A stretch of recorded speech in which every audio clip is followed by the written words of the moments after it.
L'heure est grave. Johnny Pacheco brise le silence et casse les papos sur Téné Ibrahima Ouattara et son frère Alassane Draman Ouattara. Actuellement, c'est chaud. Regardons la vidéo.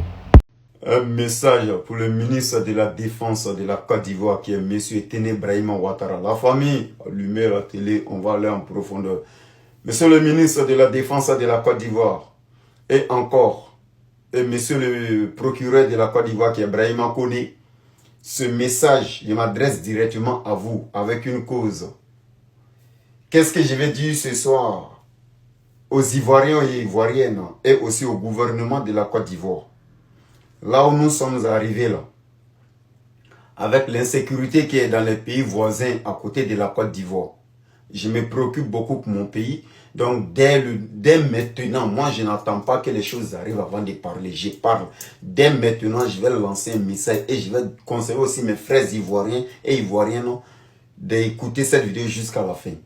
Au fait, monsieur le ministre de la Défense de la Côte d'Ivoire, moi je vous demande, étant le futur président de la Côte d'Ivoire, qu'il veut, il ne faut pas qu'on fasse exprès, on fait semblant, il faut mettre les choses terre à terre. Il faut qu'on utilise le cerveau, il faut qu'on travaille avec la tête. On sait tous, nous savons tous que vous êtes le futur président de la Côte d'Ivoire. Après votre frère, son excellence, monsieur le président Alassane Ouattara, c'est vous, monsieur Téné Ibrahima Ouattara, que la Côte d'Ivoire a choisi à l'heure actuelle. Je ne sais pas si après il y aura des changements, mais pour le moment, c'est vous que nous voyons tous. Alors moi, je m'adresse directement à vous, avant que vous occupez votre place présidentielle dans le futur. Cherchez à faire réconcilier les Ivoiriens encore de plus. C'est vrai, nous sommes réconciliés, mais la réconciliation doit être encore de plus. Et en plus encore, essayez de mettre là une collaboration, une coopération entre le peuple et le gouvernement.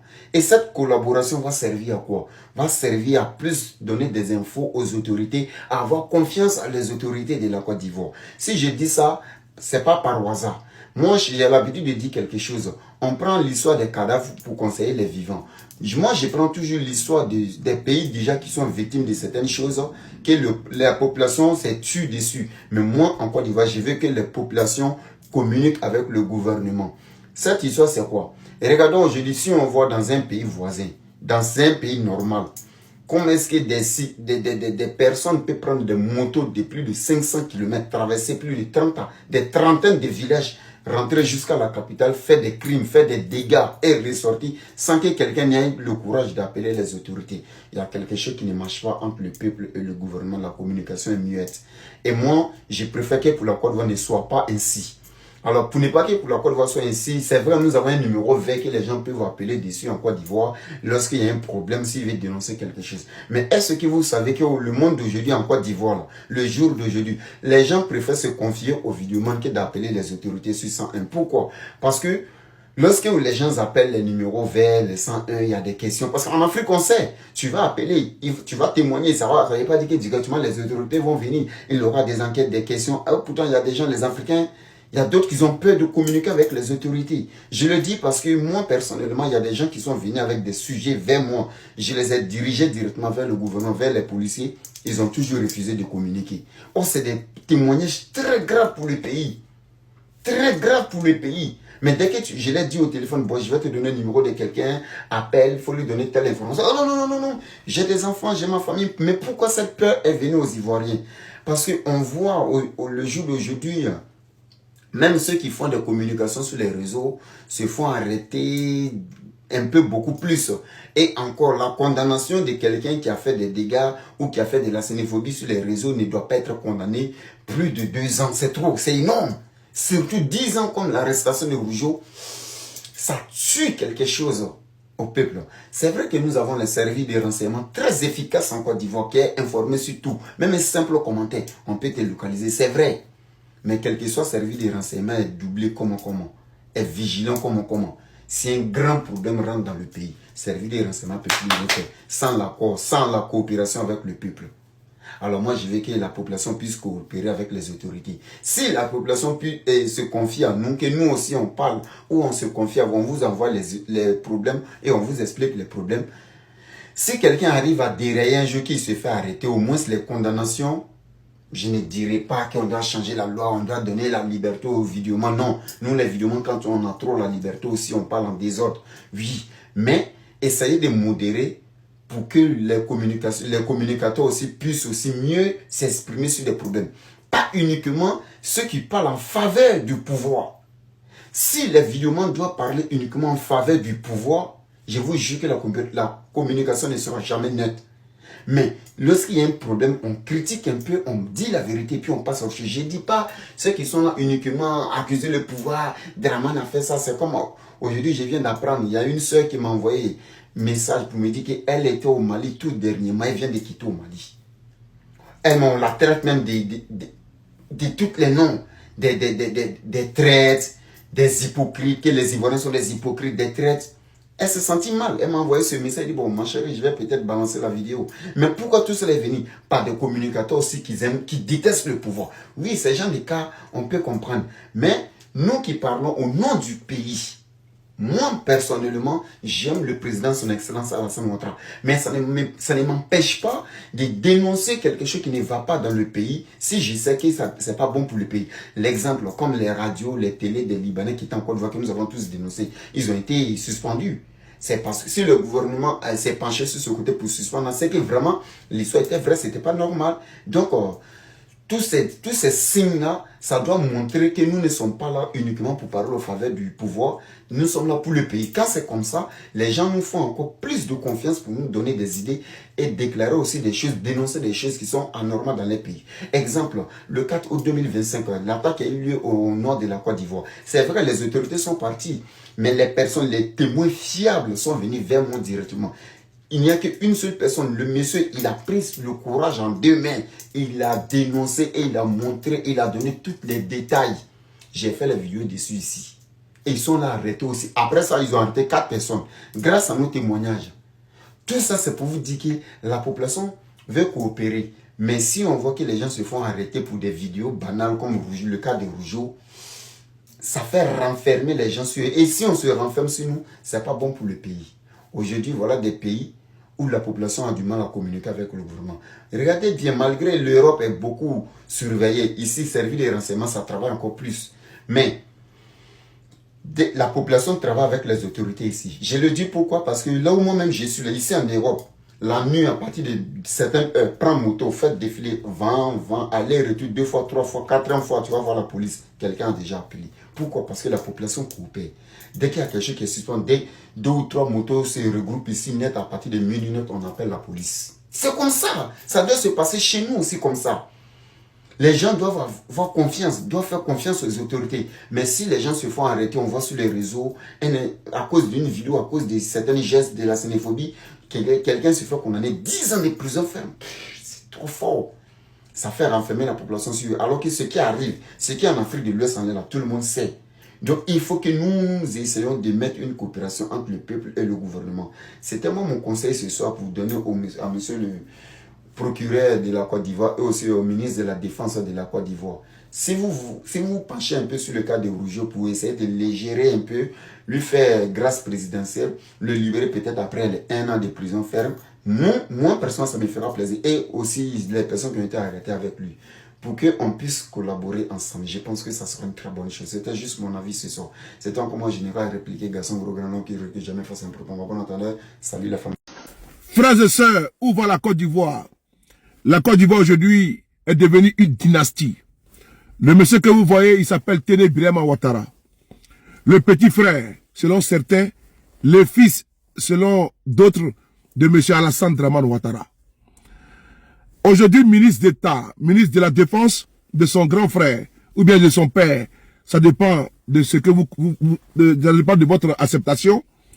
Mais Alassane Ouattara veut faire de Téné Birama Ouattara le prochain président de la République de Côte d'Ivoire. Oui, mais il faut qu'on soit très clair. La Côte d'Ivoire n'est pas une monarchie. La Côte d'Ivoire n'appartient pas à une dynastie. La Côte d'Ivoire n'est pas un royaume. Et M. Ouattara doit le comprendre, doit le savoir. Après avoir braqué le 3e mandat, le 4e mandat, très affaibli. D'ailleurs, je vous informe que M. Ouattara doit quitter incessamment la Côte d'Ivoire pour la France. Oui, je me répète encore, je reprends. Cette semaine, en l'occurrence, le jeudi, selon nos sources, Alassane Ouattara doit quitter la Côte d'Ivoire pour un séjour en France de 10 jours, un séjour privé. Et M. Ouattara va profiter de l'occasion pour nommer son gouvernement fantoche. Mais revenons d'abord à notre sujet. Tenez Birama Ouattara, il y a une guerre de clans qui se joue au sein du RADP. La guerre des héritiers. De l'autre côté, Adama Bitogo qui est combattu. De l'autre côté, Patrick Achi qui est combattu. Et le prince appelé Téné Birama Ouattara. La lettre du continent nous donne d'abord un avant-goût. On va d'abord lire la lettre du continent avant de revenir.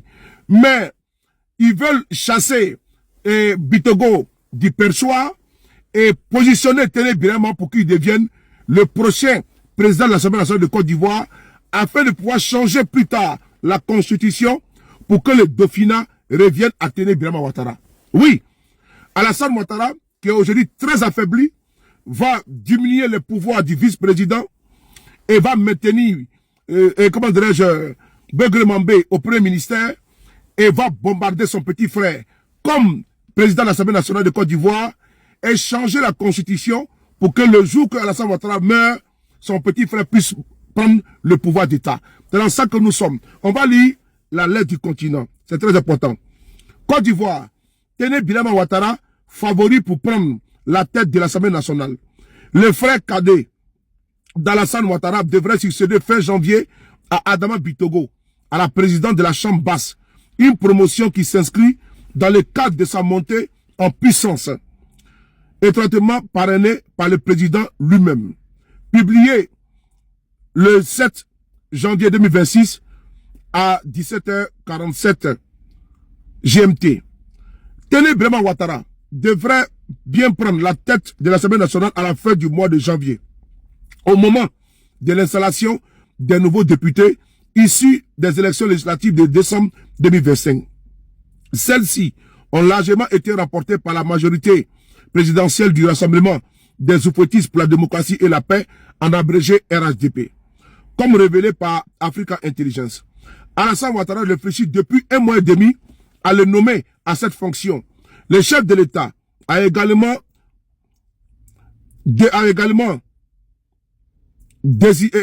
hésité à désigner son frère cadet à la primature. À l'Assemblée nationale, Téné Birama Ouattara, élu député d'Abobo, commune populaire au nord d'Abidjan, remplacerait Adama Bitogo, avec qui il entretenait une relation particulièrement tendue. Depuis plusieurs mois, ce dernier est dans le collimateur d'une partie de l'entourage présidentiel, inquiet de ses ambitions dans la perspective de la succession d'Alassane Ouattara, la guerre des héritiers. S'il a finalement privilégié l'option du perchoir, c'est aussi en raison du mode de désignation. Le président de l'Assemblée nationale est élu par les parlementaires et pas directement nommé par le chef de l'État. Ce mécanisme permettrait à Téné Birama Ouattara de tirer sa légitimité politique d'un vote parlementaire et non de la seule volonté, de la seule décision de son frère. Un reproche qui lui a été adressé par le passé par plusieurs cadres du RADP. Alassane Ouattara entend ainsi accompagner la montée en puissance politique de son frère tout au long de son 4e mandat. Son accession au perchoir devrait par ailleurs limiter les effets de ricochet sur les autres postes clés de l'exécutif.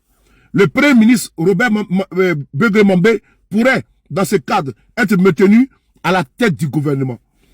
Affaibli politiquement, le vice-président Thémo Miélé pourrait aussi sauver son poste avec des prérogatives moins encore réduites. Le vaste remaniement attendu devrait intervenir fin janvier ou début février, une fois la nouvelle Assemblée nationale installée. Alassane Ouattara prépare par ailleurs une importante réforme constitutionnelle. Le dernier paragraphe nous dit tout. Alassane Ouattara prépare par ailleurs une importante réforme constitutionnelle. Maintenant, c'est quoi cette réforme-là? Il s'agit de changer la constitution et de faire comme sous le PDCI RDA au temps de Oufo-Boigny. où il y avait l'article 11 qui stipulait qu'en cas de vacance du pouvoir, c'est le président de l'Assemblée nationale qui prenait systématiquement, automatiquement le pouvoir. Voilà pourquoi, quand au décès du président Houphouët-Boigny, le président Bédié, au nom de l'article 11, est devenu président de la République de Côte d'Ivoire. Donc Alassane Ouattara, sachant très bien que le 4e mandat, il ne pourra pas le terminer, il prépare déjà les arrières, il prépare le terrain pour son petit frère, en l'envoyant à l'Assemblée nationale de Côte d'Ivoire, modifiant la Constitution, en prenant le soin de modifier la Constitution de Côte d'Ivoire pour que le Dauphinat revienne à son petit frère. Au cas où Alassane Ouattara disparaîtrait, c'est Téné Birama Ouattara qui va prendre le pouvoir en Côte d'Ivoire. Voici ce que Alassane Ouattara a prévu en Côte d'Ivoire afin de pouvoir pérenniser la dynastie Ouattara à la tête de notre pays. Mais les choses doivent être très claires. Téné Birama Ouattara là, que Ouattara il veut bombarder comme président là, il faut qu'il sache, la Côte d'Ivoire n'est pas une dynastie. Et Alassane Ouattara d'abord, il n'est pas légal. C'est un président de facto, un président de fait. Le jeu musical de poste auquel il s'adonne là, on nomme tel ici, on nomme tel là-bas, on change la constitution. Nous avons vu ça venir. Mais nous, voilà pourquoi on dit que le 4e mandat là, on va le combattre. Parce que le 4e mandat, comme l'a dit Téné Birama lui-même, ils ont supplié Alassane Ouattara de se présenter. Dans une interview, Téné Birama Ouattara a dit qu'ils ont supplié Alassane de se représenter. Et donc ce 4e mandat-là, c'est pour bombarder son petit frère. Mais les Ivoiriens doivent comprendre que la lutte contre le 4e mandat doit continuer, s'accentuer et s'amplifier. Si on ne se lève pas, on ne se dresse pas, le clan Ouattara... Pour vous dire qu'un État, une république qui se respecte, se comporte de cette manière. Le président est parti, il s'est absenté, il est revenu, on l'a vu, on fait un communiqué. Ouattara est absent depuis combien de temps? On ne le voit pas. On ne sait pas où il est. Nous ne sommes pas dans une république. Nous ne sommes pas dans un État, dans une démocratie. Nous sommes dans un royaume. Voici comment se comporte le PPACI. Et c'est un message subliminal aussi pour dire, mais où est Ouattara? Il est vivant ou il est mort? Ce communiqué, c'est ce qu'il nous dit aussi. Moi, je suis président d'un parti qui a été mis en prison pour permettre à Ouattara de gouverner la Côte d'Ivoire. Je sors, je viens et je dis je suis là. Pourtant, vous avez annoncé ma mort. Les gens annonçaient aussi la mort du président Laurent Gbagbo. Les gens disaient oui, il est parti, il est mort, il est comme ça. Mais lui, il est vivant. Il dit je suis vivant, je suis là. Mais où est Ouattara? Il sort. Vous avez vu les masques de cire que je vous ai montré hier. On peut le mettre sur tout le monde. Vous voyez? Donc, le fait qu'il ne s'exprime pas, qu'il ne parle pas aux travailleurs, ce sont les travailleurs qui lui donnent de l'argent pour gouverner la Côte d'Ivoire. Mais le 1er mai, où il était? Vous voyez, bon, à ce niveau, on est obligé maintenant de parler de sa mort ou de sa vie. Nous, ce n'est pas la mort qui nous intéresse, mais où il est. Vous avez vu nos communicants Oxymore et soldats de Gbagbo, non soldats de Dieu, hier je me suis trompé, soldats de Gbagbo, on parlait de la mort. C'est leur communication. Est-ce qu'ils ont des sources fiables? Ça, c'est leur manière de communiquer. Eux, ils communiquent à partir de sources fiables. Mais Météo Politique ivoirienne a décidé de ne pas communiquer à partir de sources fiables. Moi, ce que je vous dis ici, c'est j'ai 2 sources. J'ai Dieu et j'ai des analyses politiques. J'étudie les analyses et je vois à partir des études de la feuille de route de nos adversaires politiques, j'essaie de voir où ils vont. Parce que j'ai décidé de ne pas utiliser de sources, même si j'entends, même si j'ai des amis qui peuvent me communiquer des sources, je refuse.